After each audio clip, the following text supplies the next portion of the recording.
ഇത് മാടായിപ്പാറയുടെ മുകളിലുള്ള കാഴ്ചയാണ് കാണുന്നത്. വൈകുന്നേരം ആയിക്കഴിഞ്ഞാൽ ഒരുപാട് വിനോദസഞ്ചാരികൾ ഇവിടെ എത്താറുണ്ട്. നല്ല പ്രകൃതി രമണീയമായ സ്ഥലമാണ്. ഇപ്പോൾ മഴക്കാറും അതുപോലെ വൈകുന്നേരവുമായ ഒരു കാഴ്ചയാണ് കാണുന്നത്. മഴ പെയ്യാനായ ഒരു സമയമാണിത്. എന്നാലും ഇവിടെ വരുന്ന ടൂറിസ്റ്റുകൾക്കൊരു കുറവുമില്ല. ഒരുപാട് വാഹനങ്ങൾ അവിടെ പാർക്ക് ചെയ്തത് കാണാം. ഇന്നും വൈകുന്നേരം ആയിക്കഴിഞ്ഞാൽ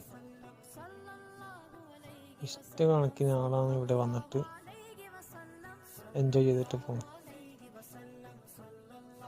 ഇങ്ങനെയുള്ളൊരു വലിയ സ്ഥലമാണ് മാടായിപ്പാറ എന്ന് പറയുന്നത്.